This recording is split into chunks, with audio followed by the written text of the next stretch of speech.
Welcome to our podcast. My name is Pastor Kevin Roberts, and this is another podcast simply titled This Is My Story. Now, this is a podcast I'm kind of really looking forward to today, and I'm going to introduce you to her. Her name is Teryn. Welcome, Teryn, to the podcast. And Hello. Teryn, I really, really like, and I think I met Teryn about a year and a half ago, and I decided she's working with us, or she's working for us. She's our worship leader at our church, and you probably saw her. This is recording on a Sunday, so we had a whole worship service that's not live, it's pre-recorded. Did an outstanding job, Teryn. Thank you so much. You do one every week. You do an excellent job. But the thing is, what I like about this, Teryn friended me on Facebook about a month ago. Now, what's interesting, Teryn has like 4,000 friends, which I don't know how you have 4,000 friends that you know, but she has like 3,900. It's close to 4,000 if I'm going to round it off. And I was scrolling down your Facebook feed, and I was thinking, Teryn is passionate about a lot of things. And I noticed that when Teryn posts stuff, it starts up a big conversation of a lot of people that are frustrated. And I was looking at one of them, it was 77 comments. Then you got 60 some comments. And so I decided to think, Teryn, where did she get this passion? Because she's very passionate. She's very passionate. So I want to start at the beginning of this, where she has developed some of her passions from her values in life, how she grew up, and then we can come to a complete understanding and look at some of her posts on Facebook and go, I get it. I get why she is passionate about this. So a conversation I had with Teryn about a year ago was about a certain tattoo she has. And it was right here, correct? The first one, my very the first one. Yeah, Tell it her was this so one, yeah. right there. It was like 3 hearts, right? Yep. And I was looking at it, and I was fascinated with, because I thought it was cursive writing. Oh, right. When I first saw it, and then I always believed, because I'm not a big fan of tattoos, and so, but I'm realizing that every tattoo, well, most every tattoo, has an incredible story. And so I don't know if you remember, Teryn, I said, hey, what's the story behind the tattoo? What does it represent? So why don't you tell us what that particular tattoo represents? Yeah, so because it's 3 hearts, it represents my mom, my sister, and I. Okay. Because it's pretty much been the 3 of us for a long time now. And I've been wanting to get a tattoo for a long time, but I'm not very pain tolerant. Right. So that's why I waited until I was, how old was I? 33. Okay. But yeah, and I got it. And then it's true that what they say is like, once you get one, you kind of get the itch to want to get more. So I've gotten 4 in a year. Oh, really? Good. Yeah. And your latest tattoo you have is on your hand right now. You got that sometime in Yes. July? Yes. Okay. My tattoo artist drew it. Did you personally design it, or what? Did I design it? Yeah, that particular tattoo on your hand? No, my tattoo artist who did all my other ones designed this one. And then I actually got it the day before they had to reclose. Oh, did it really? Yeah, so they opened up for a couple of weeks, and I got it literally the day before we found out that everyone had to close again. So are you the oldest sister or the youngest? I am. My sister's only 15 months younger, though, so we're not that far apart. Yeah. So to me, it's interesting. You have these 3 hearts that basically, obviously, there's a story behind how you guys were brought up or what happened in your life when you were young. And so I noticed there's not 4 hearts in there. Right. Yeah. You know, so tell us how you grew up. Tell us what is behind the 3 hearts. Well, firstly, I'm pretty sure I've told you that I'm adopted. And my sister is actually my half sister. Okay. In blood relation. So I was adopted as a baby. My birth mom got pregnant with Selena soon after, and then asked my parents to adopt her as well. Oh, So we wow. can grow up together. Yeah. So she and I are very different, but Mm, we've grown up as like full sisters. If that makes right, sense. And then my parents got divorced when I was 9. And then my mom basically became like the full parent, right. to the point where I ended up living with her full time, and my sister kept going back and forth and did that pretty much until she graduated high school. Between your mom and your dad. Yeah, but I started living with my mom full time starting my freshman year of high school, Okay. um, and basically from then on lived without like a dad, if you Okay. will. So yeah, so that's why the 3 hearts represent my sister, my mom, and I, because it's really only been us for the most part Right. for the whole, S- the whole time. So let me ask this question. Did you know you were adopted from the beginning, or did they just Oh yeah, surprise you? Okay, so oh you yeah.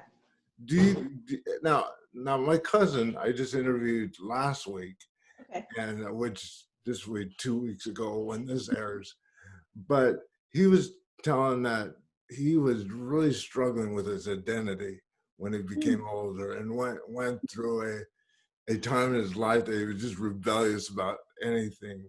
Did you go through that, or Uh, did you wonder about why you were adopted, or no, my mom's always been pretty honest. I mean, I'm pretty sure she told us when we were old enough to start understanding, like right, 3, 4, mm, maybe. right, Um, so, and I took it as, like my birth mom knew that she couldn't take care of us. right, Um, and so instead of like, let's say having an abortion or keeping us, even though she couldn't take care of us, the best thing to do for her was to give us up for adoption. adoption. So So you kind of look at it as a selfless. yeah, my sister's the one that had a hard time. She was Okay, the rebellious one for sure. But I think that came more from like my parents getting divorced, not okay, necessarily finding an identity and being right. adopted or things, anything like that. So Now you were 9, and I'm assuming your sister was she was 7, 8. 8 years old. Yeah. Um, was the divorce difficult for you? Did you felt like it was your fault, or You know, even from that age, for some reason, I felt like I understood. Like my mm, parents never fought in front of us, okay, but I feel like I could tell that it wasn't a great marriage, right, especially compared to like some of my friends, like seeing their parents. mm, So when we found out, I kind of was just like, okay. And my mom actually, she made me go to therapy because she thought that I was just like holding it in or not mm, like wanting to express it. Um, but it wasn't that. It was just like for whatever reason, even though it was hard, I felt like I understood. right. Even though I didn't understand, Mm. for whatever reason, I felt like, okay, well, Well, so what your mom was reading that you were silent and you were holding it in, mhm, you weren't even thinking about it. It really right, didn't. right. And so, yeah, so she put my sister and I both in therapy, and Oh, that was um, fun, wasn't it? yeah, and I was just kind of like, I don't know why. I remember kind of thinking like, I don't know why I'm here because I don't necessarily think about that. Like I'm Right, okay. right. Um, but yeah, so that Okay. was so that was interesting. That is interesting. Now, did your dad was he involved in your life after the divorce? Or Yeah, um he kind of became what we call like a Disneyland dad. So okay, he let us do whatever we wanted, bought us what we wanted, um, which was really sad because he like wasn't paying my mom the child support he should oh, have been, but he was like buying a new house and like a new car, right, and for me, I think the last step was, um, he went, like my sister and I were in his car. I remember this. I was probably like 13, so like 8th grade. right, And I remember him saying, "Oh, I can't have you guys next weekend because I'm going to Mexico to get married." and And just we like were that. like, "You're dating someone?" Like we didn't even know he was with someone. Wow. And so he went there, got married, and brought back this woman who was nice, but she didn't speak any English. And I was in 8th grade, and no Spanish yet. I knew some Oh words. no. So it just felt very uncomfortable. It was like his house and like their house, and we were kind of just like there sometimes, you know. Was he fluent in Spanish himself? He could speak it pretty well because my mom Okay. speaks it fluently. Okay. Um, but like we were like, and she was nice to us, but it was kind of clear that she really didn't want a Right. relationship with us either, you know. Right. So freshman year, I got into OSHA, which is the Orange County School of Arts. Hmm. So that was actually perfect because my mom worked in Santa Ana. Right. So I was like, oh, I guess I'll live with mom full time because she'll Right. take me to school and pick me up because it's the Hmm. same city, you know. But my dad never like had a problem with it or fought about it. So it was like, okay. Okay. Did you grow up in the church? I did starting in sixth grade. I was like a holiday church member, Okay. like from when I was a baby up until sixth grade, and then sixth grade when I started going to a church that became my home church until I graduated high school. Well, you got these neat analogies. Disney dad, holiday church. Holiday church, yeah, These categories I've never heard. I get the Disneyland dad because he's yeah, probably struggling with guilt. Just yeah, wants to love him and stuff yep. like that. So they'll Hmm. give you anything. Do you remember? So was it a conservative church? What type of church was it? No, No. not like non-denominational. Okay. Looking back at it, um, I thought back then that it was pretty like liberal, Right. but then seeing it now from the outside, I'm like, oh, it's not. Okay. Not at all. Okay. And Yeah. so basically, do you remember when you decided to accept Christ, follow him, become a Christian? Was that camp or was it Oh yeah, it was definitely camp. It was like winter camp. I remember okay? winter camp of like 1999 or something. Okay. Yeah. So about 21 years ago. Yeah. Yeah. Wow. Okay. Yeah. Mhm. See, this is where I feel old, Teryn, because when you accepted Christ, that's when I accepted this position at this church. Oh, okay. That's when you know you're old. Yeah. And you're in your 30s, which is, oh, Mhm. aging sucks. Okay, so Yeah. so Yeah. you accepted Christ, and then Mhm. where did you develop the passion for music? Oh gosh. My from when I was like really little, my parents got me a baby grand piano when I was like 4. Oh, wow.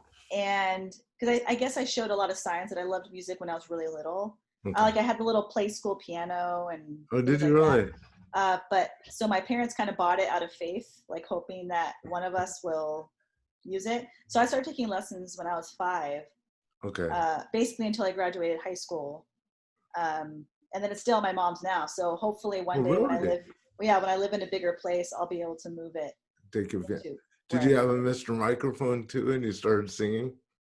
You know what? I don't think I did, but like we used to love, like Selena and I used to love singing on Right. camera, you know, Uh-huh. and for my mom and stuff. So my sister's not musically inclined whatsoever, Right. but I got that hash. She got the athletic side of our yeah. Okay. So then so where'd you graduate from high school?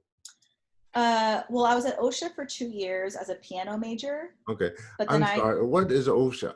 oh, so it's the Orange County School of Arts. Okay. So it's 7th through 12th grade. So Okay. Brooks' son actually uh, Goes to yeah, he that type goes. of So school. there's like OSHA, and then there's like LOXA, which is like the Los Angeles version Okay. of it. So Okay. so yeah.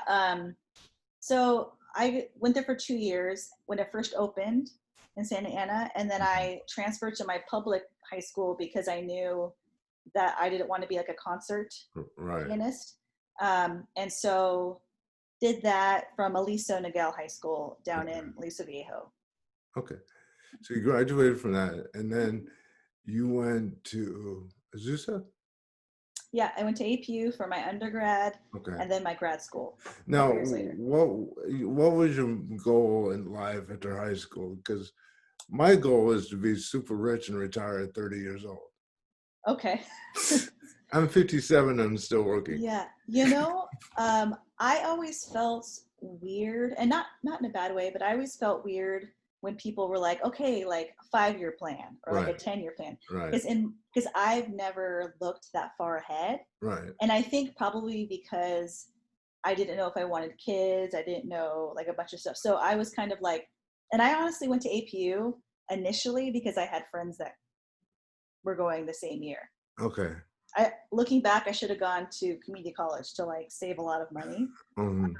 But I was like, oh, I'm just gonna go. And then I was like, I knew they had a music program, so I signed up for music. Okay. And I think actually at the time I wanted to be like a worship leader. I wanted that to be like my full time thing for like a long Okay. time. So And then now, was there a worship leader at some mega church where you would go? It's almost like a concert type worship leader. yeah, Okay. yep, So yep, okay. yeah. Like I didn't think about it that way when I was in it. Like when you're Right. in it, you're kind of just like, oh, this is the norm. And then when I went to APU and started visiting different churches and things, I was like, oh, this is so different, but I actually Right. like this better. Right. It would be interesting because sometimes, like for me, Mhm. when I first went in the ministry, and I knew God called me to be a pastor, but becoming a pastor changed my outlook a Hmm. lot on church. Mhm. Because you saw the politics. Right. Yes. And so what happens, you go in there and think, oh, I'm called by the Lord Mm. and stuff like this, and things will go well. And then all of a sudden you go, wait, this is just like the world sometimes, Right. they're struggling for Yes. this, they're struggling for that. Yes. I'm Mhm. assuming that's happened to you, that your Yes. perceptions change Yeah. after college. And so what are Mhm. those changes in perception of church and worship that Mm. just like, oh, good night, are you serious? Yeah. Um, I. It's really interesting because I know people who don't believe that worship members should get paid at all Okay. because they believe that if you're a church member that that's like your service, you Oh, know. really? Okay. I've heard that a lot, Mhm. and in my perspective I'm like, but a lot of these people have gone to school Right, for for their art, and right. like, and even though I don't feel comfortable going to a mega church that has like smoke machines and Mhm. like loops and like all these things, I don't like that. But I do believe that the music has to like have a level of excellence so that it's not distracting Right. from worship. Okay. So there's that fine line of like, so going to different churches, and I worked at a church for 2 years over in Upland, and that's a small church also. Mhm. And I just really liked worshiping together in a small church where it's easier to connect with everyone instead Right, of like, because that's why those big churches um, focus so much on trying to get people in small groups, because they know that it's going to be impossible right, to connect unless you're in a smaller group. So with the worship, I just am very adamant about like it should be at a certain level, but I also don't think it needs to be like a U2 performance. right. You know? Where do you define the line between true worship and true performance? Mm, Do you see the difference? yes, Where, because some yes. worship teams, you're going, I don't know if it's on my age, but I'm going, God's not deaf, dude. I can't think, he's right here. You don't need to be Yeah. screaming. And I'm sound Mhm. like one of those old men when I first Right. started in the ministry, you know. But Yeah. yeah, it will be interesting to know your thinking on true worship versus true performance. Yeah. You know, after seeing a bunch of people leading worship and being, because for a long time I was like, I bounced around to churches and sang like background vocals, Sunday at this church, and then the Mm, next week I played piano at this church, and so I've seen a lot of different styles of right, worship leading. So it's really interesting because for me, I think it's really obvious when you see someone like really worshiping, and and it's really hard because as a worship leader it is part performance, but right, that doesn't necessarily mean it's like fake. It just means like we know that we have a responsibility to like bring people Right. in with us, especially Right. people that may not like singing or like Yeah. worshiping Yeah. or like, um, so yeah, I don't know. Like I've seen worship leaders that I have felt like, oh man, they're just like saying ridiculous. Like I used to at APU, there was this guy that used to lead worship on one of the campuses, and I was singing, and every single time he would include the lyrics of a song that we just sang in his prayer, and I'd be like that has to be rehearsed because there's no way Yeah. someone would do that every time. Right. Like there's no way. So like certain things like that, I feel like like if it feels rehearsed, doesn't really Right. feel authentic in terms of like, especially if you speak between a song Right. or I don't know. So No, I it's get it. yeah. Well, first of all, I miss Jens. I just Jens. If you don't know who Jens was a drummer, and you're a roommate, and you moved, and he moved, and I just got a forward. How I found out Jens moved. Uh, Brooke forwarded me an email that said, "Bye, I'm gone. I'm going home," or Of course something. he sent an email. Well, to be fair, he's not leaving till the 15th, so you might be able to Oh, like no, I'm going to play say hi. victim on this one. Don't You know? forget. Yeah. But Jens, the thing is, I interviewed Jens and I talked to Jens a lot, Oh, right. and Right. he was talking about how sometimes you can play and manipulate the music to Yes. stir emotions up, where a lot of Yep. people think that's the Holy Spirit. Yep. Yep. And I thought, wow, that is fascinating because, Mhm. I went to a Blake Shelton concert, when I listened to Oh. Michael Jackson and stuff like Uh-huh. that. You feel goosebumps. You go, this cannot be the Yeah. Holy Spirit during a Blake Shelton Mm. concert, Uh, but it's the same emotion yes. sometimes. So Yes. it'd be kind of interesting to kind of, if you're responding in true worship or a Mm. concert, to really know, is this the Holy Spirit? Is this not the Holy Spirit? And there's Yeah. times that I do when I see people Mm. like this all the time, Oh, yeah, yeah. I get judgmental, Right. because I think it's a show. Mm-hmm. But Mm-hmm. I know some people that is true worship for them, to raise Right. their hands and surrendering and stuff Yeah. like this. So Yeah, that's my that's confession. and Jess and I have talked about that too. And Yeah. and my whole thing is like, I think it is true. And I think a lot of churches come across as using it as uh, definite manipulation, especially one thing I don't like about large churches are like the Mhm. lighting too, Right. because that also is part of it. Like, oh, let's make everything dark to make it feel more intimate, Right. as opposed to like what like so you're teaching your congregation that like they can't feel God in like sunlight or in normal lighting or not being able to see each other, The Holy Spirit doesn't work in sunlight. it apparently. So yeah, so I totally agree with them. Okay. I feel like there's just certain, it's so interesting that there's certain styles of music and there are certain ways that music is played, like you Mhm. said, no matter the genre, like Right. classical rock, that just like get you, Mhm. but if you look at like if you're looking at the theory of it, a lot of it is because they have like specific chord progressions or like a certain feeling, or it's like a Mhm. slower song or the lyrics or something. Mhm. So I feel like no matter what, people are going to feel that anyways, whether you're doing it on purpose Right. or not. um but uh yeah, but I agree with Jens. I think a lot of churches and worship leaders use Right. it because they're trying to force something rather than like Right. teaching people how to like worship super authentically. I Right. guess like,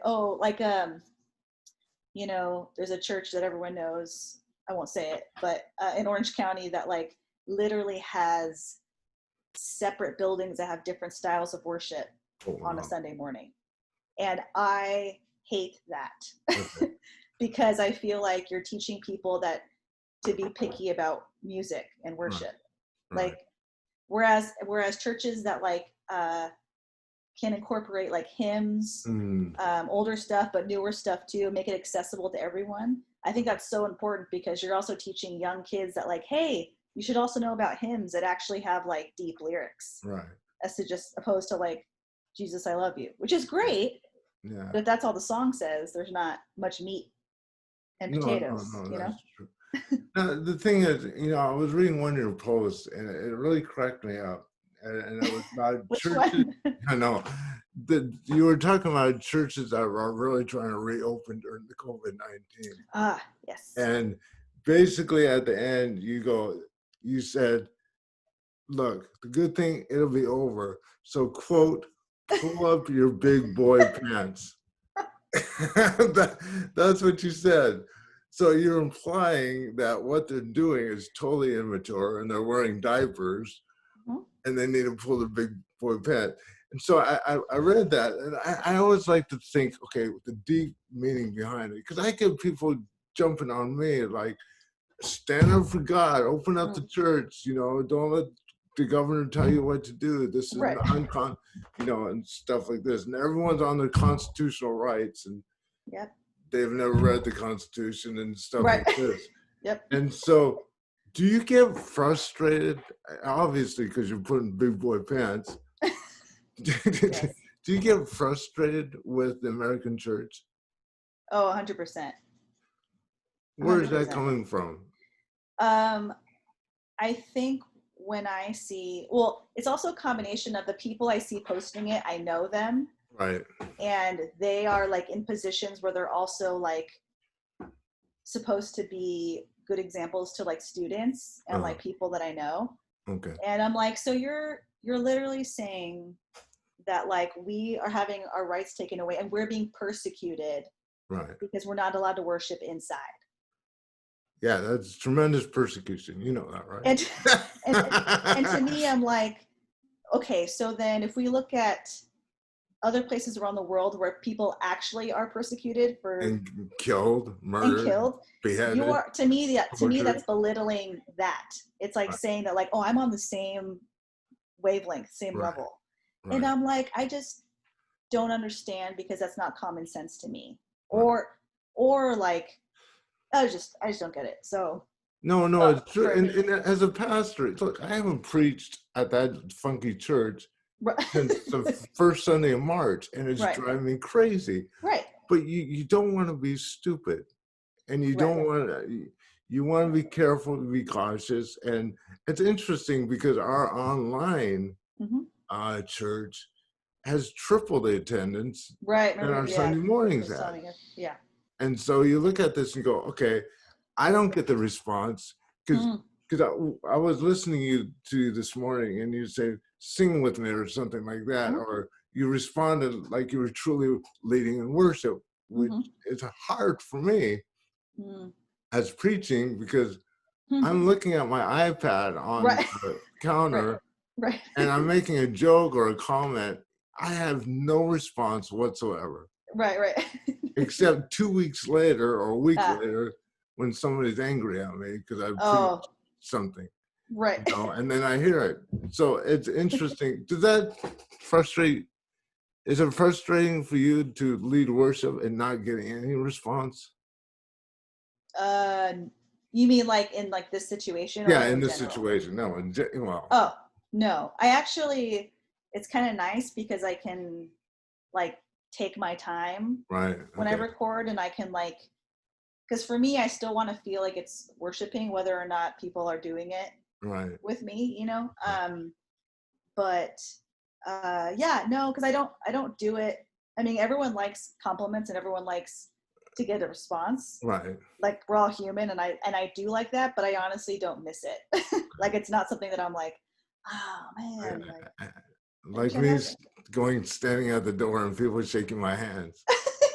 You got to think about that. That's the most narcissistic little thing for pastors to do. You know that. I figured pastors just did it so that they can meet like anyone new or just no. It's all about their gratification, their ego being filled. Because what are you going to say? Hey, pastor, that sucked. But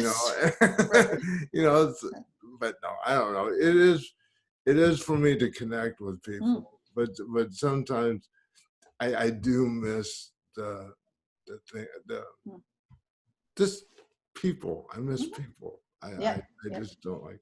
There's another thing that that you're passionate about that I was reading on one of your Facebooks. And when I say you went off, I don't know if you went off, but I think I told you sometimes, I don't know, when you sit at a computer or your phone and decide, I'm going to post this.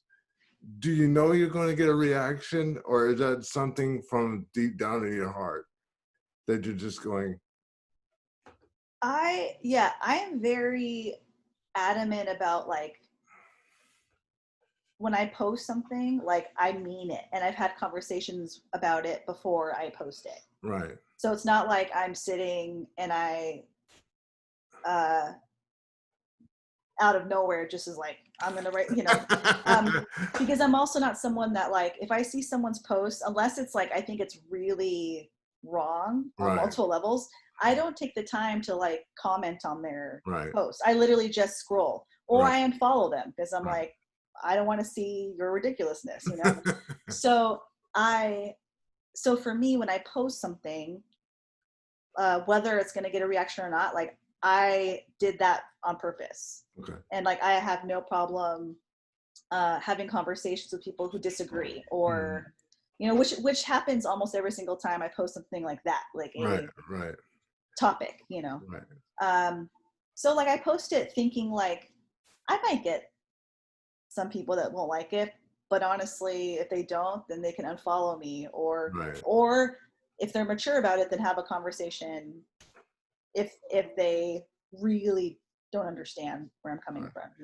Now, one of the interesting things, even at my age, I'm learning a lot. And if while you're listening to this podcast, our previous worship leader, her name was Angela, and she was part of our worship team for about 15 years. And I knew her in her early 20s, and she moved up to Oregon without my blessing, because it's all about me. And we had some incredible deep conversations about the objectification of women. And she really got me thinking about this, that the objectification of women was basically that most men, not all men, look at women as something to be gratification.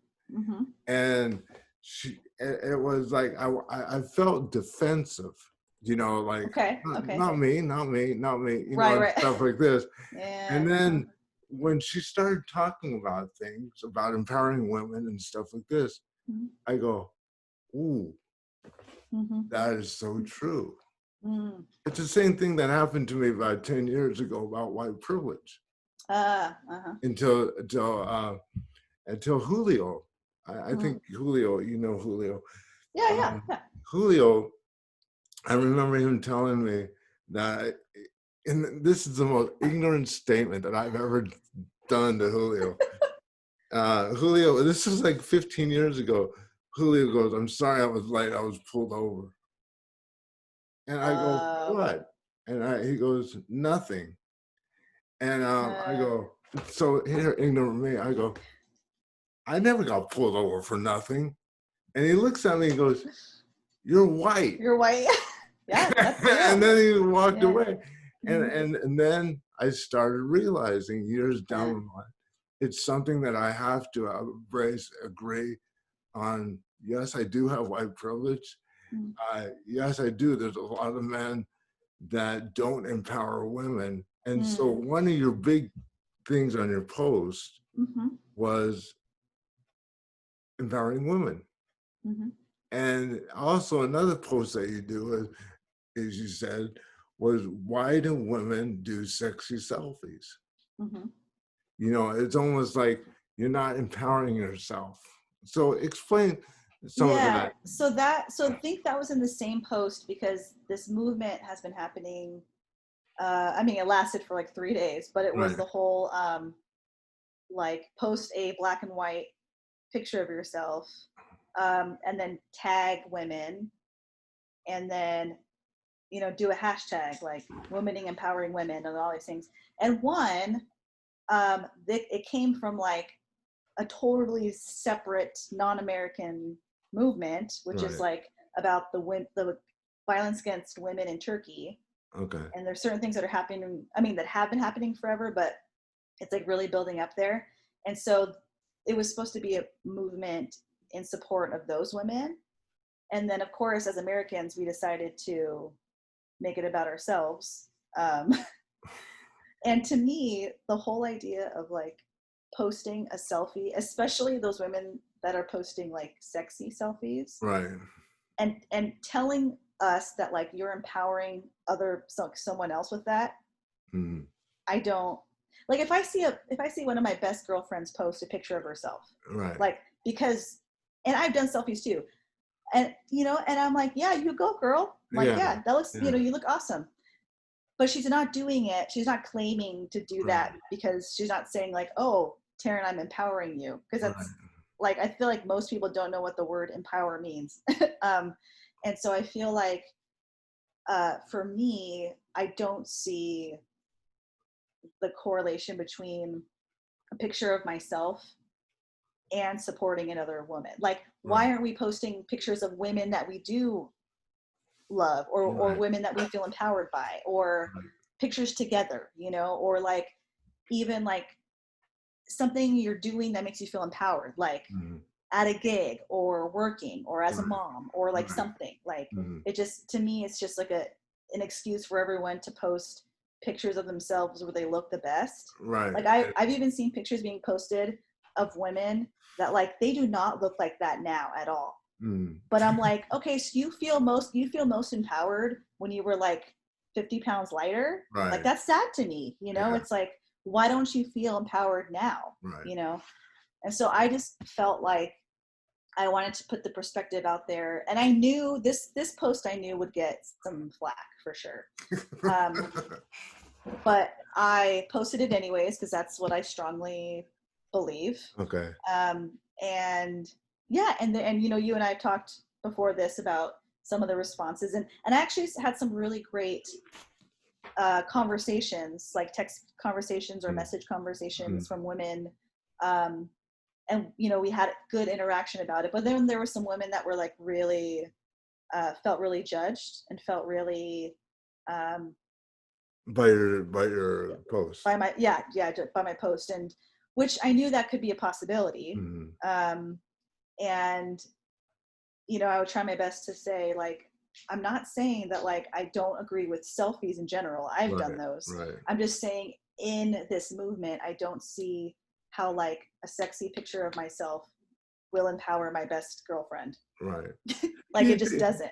Do you think the people that get defensive, even in conversations, because when I preach something and then someone gets ticked off or very defensive, do you think it's basically, okay, I'm totally have no idea what I'm talking about, and this is a stupid thing that I shouldn't have said?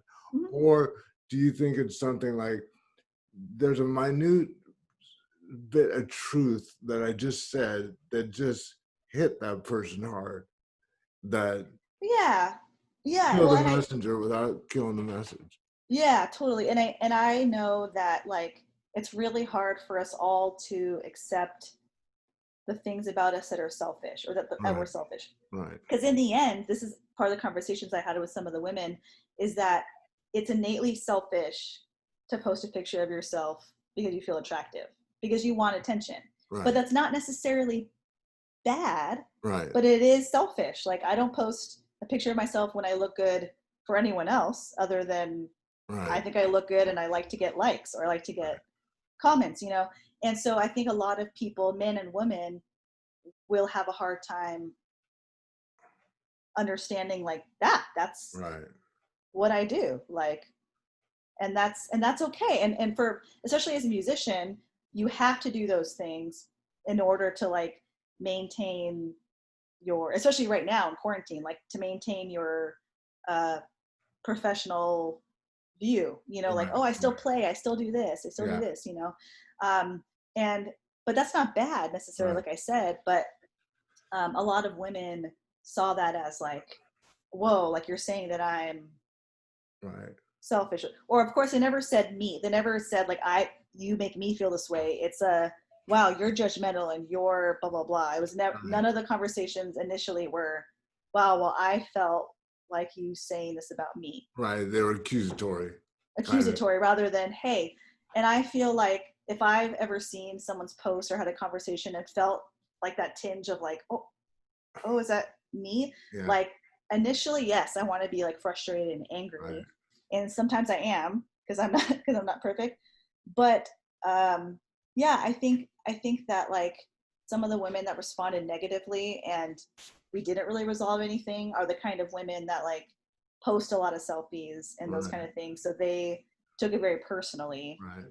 Um, You, which there's nothing I could do. You know, it's like I just posted a different perspective. I wasn't trying to start a yeah. fight, World you War know. Three. Right. I was just trying to be like, hey, this is just a different way of looking at it, Right. you know. So So you also said something about the definition of empowering women. Like hmm. some people define it different. I think Yeah. you talking about. So what is your definition of Yeah. empowering? Yeah. So I like actually looked up the definition when Okay. I was like kind of looking at people's posts Right. and stuff. And it's literally like to give power to someone else. Okay. And so again, it even settled more in my mind of like, how does a picture of myself give power to someone else? Right. Like it just like if you really want to empower women, like volunteer at a women's shelter, Right. like do something, or at least, like I said, at least the minimum, like post a picture of like other women that you feel have empowered other women or Okay. empower you, you know. Okay. Those kind of things would make totally more sense to me, but I just don't see. It's funny to me how people aren't seeing like the selfishness in posting just a picture of themselves in that movement. And I think it's and I know that it's not intentional for Right. most of the women. They're just like, oh, an opportunity to like empower each other, and I'm going to post a Right. picture of myself. You know, so they're not doing it on purpose. Right. Like they're not thinking like, oh, you know, but so that's why I felt like I wanted to post it because I felt like it needed to kind of be like talked about Right.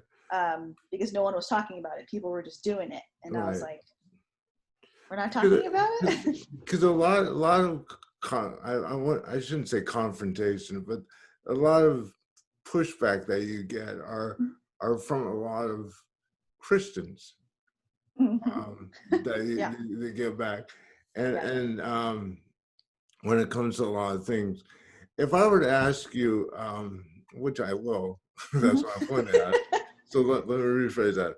I'm going to ask you, what are two things that you would love to see changed in the church that you believe that it would be true biblical church instead of Mm. going off on, you know, Hmm. on something. What? Because and I could see the two things that I would see Mhm. of you, but I don't want to have the lead into a question and try to Ah, get the answer I want you to do. got But it. what are the two things that Wow, that's tough. So if I had to choose two, just not 12 or 15, yeah, I would but say one acceptance. okay. I've been again, like I said, I've been part of a lot of churches, whether it's been like super part time or like working at one. Hmm. But I feel like there's a lot of churches that say that they uh, accept, let's say, like gay people Hmm. to like be part of the work, like be part of the church, but would never let them worship on the team or do Right. something because they want to accept you, but not allow, like, not agree with what you're doing. Right. And that's hard for me because, like, I was part of a church before Marina, and great worship. Like, the music is always like so Right. crazy good. And this girl, um, my friend Ellie, is phenomenal drummer, and she came out a Right. couple years ago, and they told her basically like, well, we totally want you to still be involved in the church, but you're not allowed to be on the worship team. So then they started bringing in drummers that weren't as good at the time, Okay. and to me, I'm like, why are we allowing music to suffer just because you're like, oh, like Right. she's gay, so apparently if she plays the drums, people are gonna turn gay. I don't know, like what, or like we're gonna, or it's, we're like accepting that Okay. lifestyle, Right. and I have a hard time because I know some churches have like different views on it.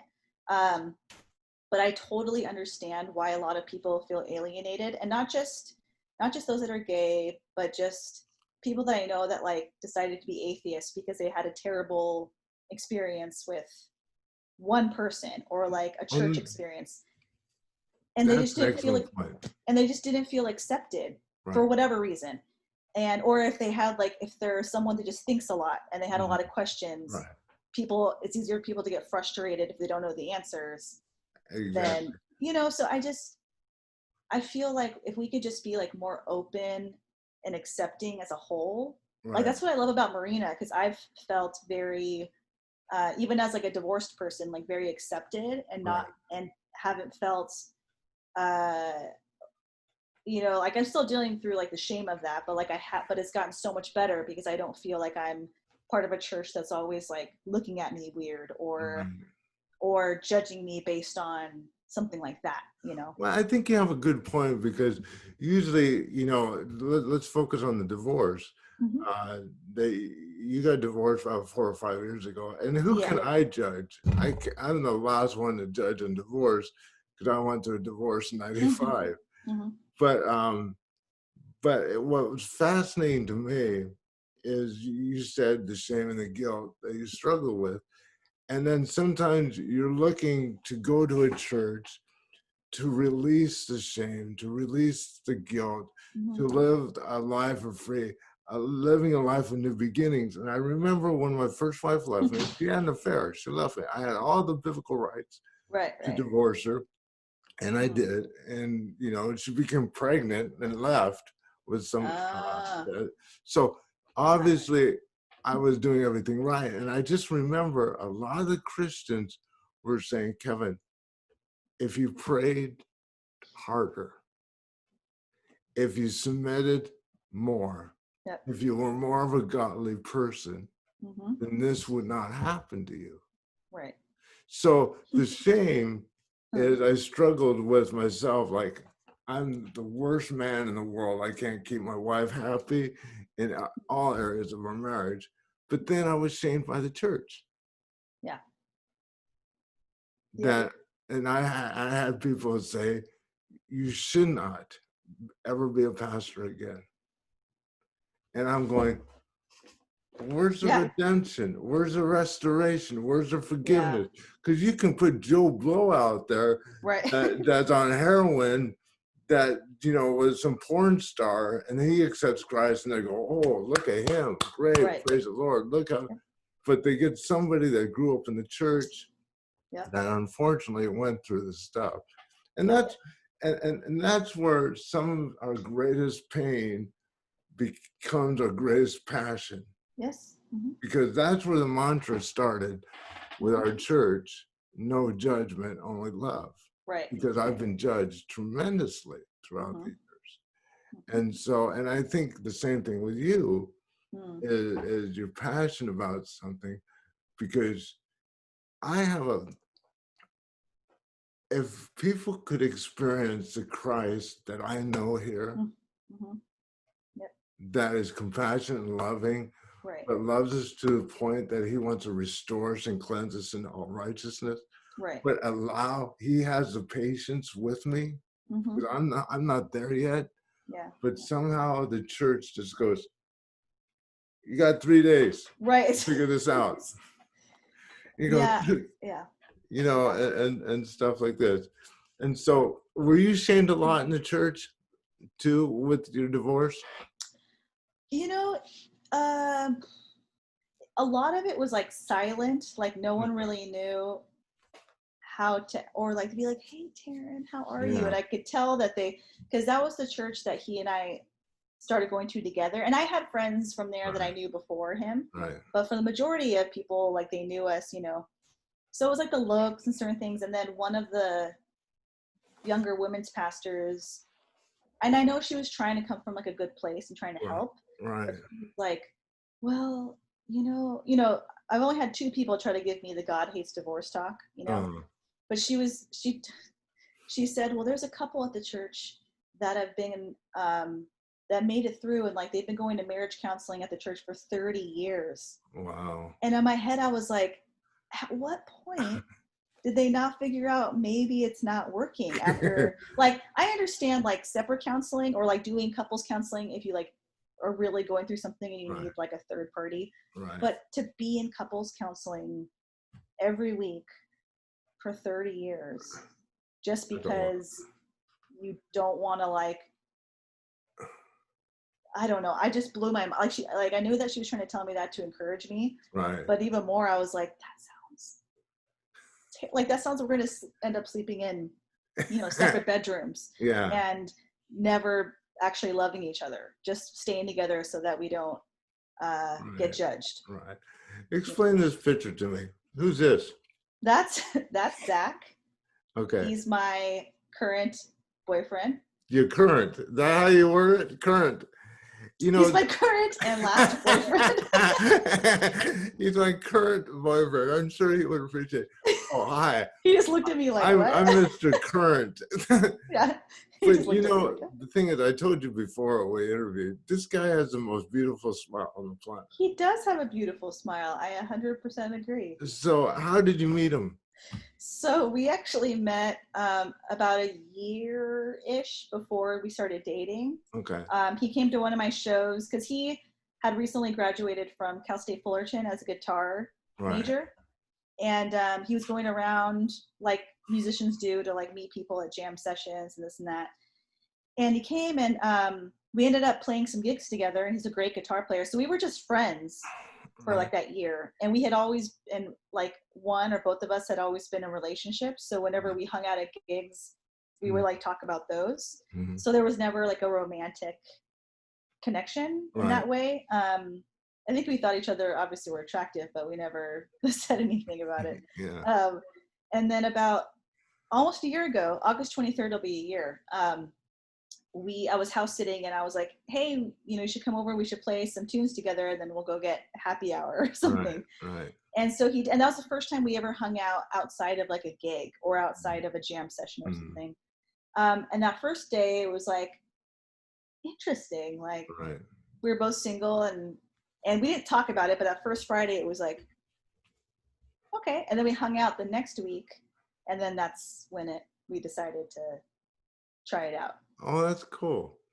Now, I want to wind this down, and I think I have the thing. You and I have something in common.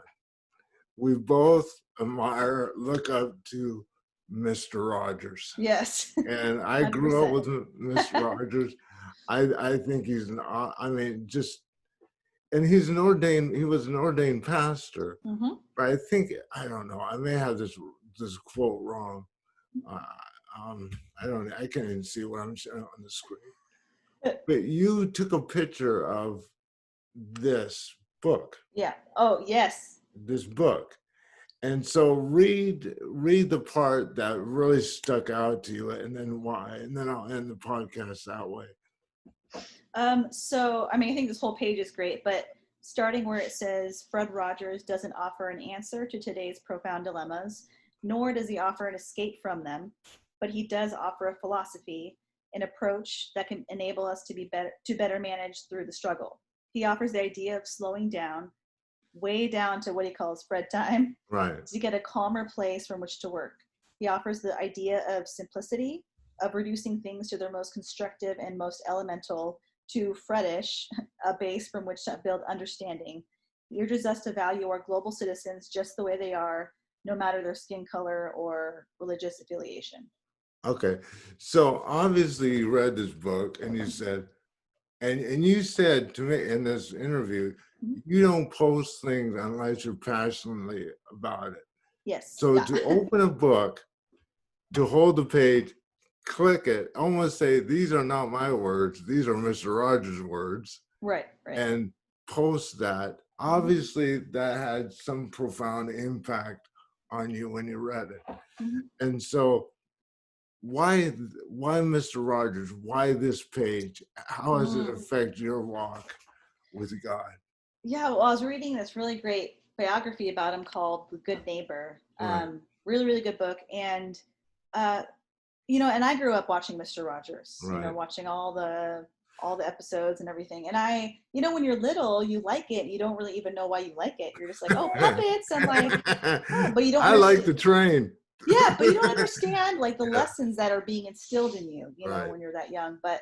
Um, but I just like that when I read that quote, I thought it was so relevant to our time now because it's so easy to blame others Hmm. and blame, like, whether it's about Black Lives Matter, whether it's about politics, whether it's about having to wear a mask, Hmm. whatever. Everyone's so quick to get angry and like respond and like all these things rather than like take time to slow down Right. and think about it and really. And some of my favorite people, um, like one of my mentors in grad school, his name's John Diversa. He's Hmm. now the director of jazz in Miami School of Music, and he's just a perfect, like, he reminds me of Mr. Rogers because he's just so like his aura is just mellow and like loving, accepting, very spiritual, very, just makes you slow down Hmm. as a person. Like I don't think I could ever be like that, but that's something that I would like love to be like because